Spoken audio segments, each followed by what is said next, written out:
Bonjour à tous, on se retrouve pour une nouvelle vidéo dans laquelle je vais vous parler de comment diminuer l'usage des technologies. Comment ne plus vous laisser influencer par les technologies. Mais surtout, comment retrouver votre liberté parce que les réseaux sociaux nous prennent tout notre temps et toute notre liberté, croyez-moi. Bien sûr, vous devez vous en douter. Il va falloir d'abord diminuer l'usage des technologies. Et pour ça, je vous conseille de choisir 2 temps. Un temps le matin, un temps le soir. Après, bien sûr, ça, vous pouvez l'ajuster à votre emploi du temps. Mais personnellement, ça me convient très bien. Par exemple, je me sers de mon téléphone une fois le matin. Je mets un petit timer pour ne pas exagérer. Et une fois le soir. C'est plutôt simple, non ? Si vous avez besoin de beaucoup de temps sur votre téléphone, je vous conseille de mettre un réveil toutes les 20 minutes, histoire de bouger un peu, de faire une pause.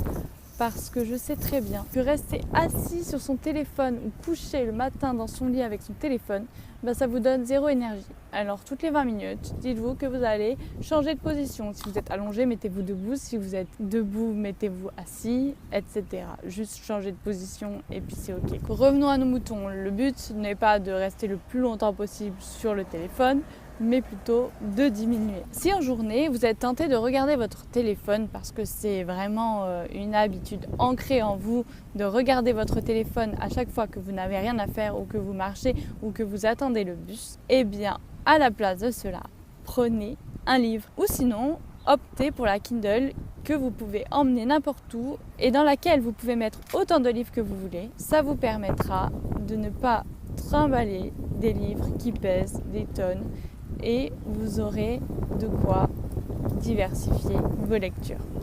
Si vous n'aimez pas lire, trouvez une habitude qui peut remplacer cette addiction au téléphone. Il y a toujours des activités que vous aimez faire plus que perdre votre temps sur les réseaux sociaux ou autres. Personnellement, quand je me coupe du téléphone, j'aime beaucoup me retrouver dans la nature, marcher, me connecter à mes 5 sens et respirer. Et vous verrez que le temps va passer beaucoup plus doucement. Alors c'est pas forcément agréable au début parce qu'on se dit putain, 1 heure c'est super long, qu'est-ce qu'on se fait chier.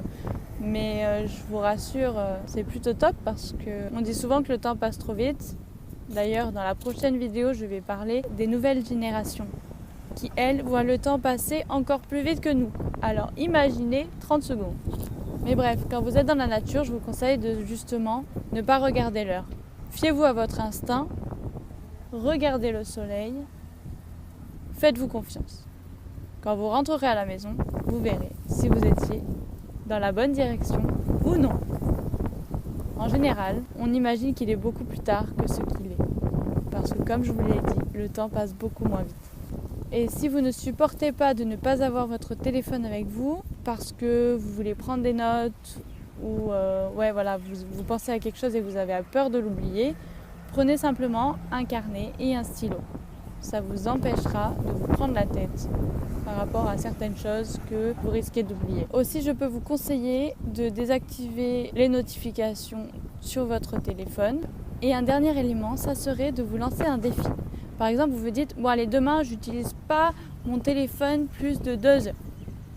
Ou par exemple, aujourd'hui, vous avez utilisé votre téléphone pendant 3 heures et vous dites, demain, je dois faire mieux. Voilà, vous choisissez soit l'un, soit l'autre. Et aussi, il y a un dernier challenge que moi, je fais régulièrement quand c'est possible de le faire, c'est les journées sans technologie. Vous vous couchez le soir et vous vous dites, je reprendrai mon téléphone, pas demain matin, mais après-demain matin. Et ça, je vous jure que c'est magique. Vous ne voyez pas la vie de la même manière après. D'ailleurs, j'ai écrit un article sur ça, n'hésitez pas à aller voir sur mon blog.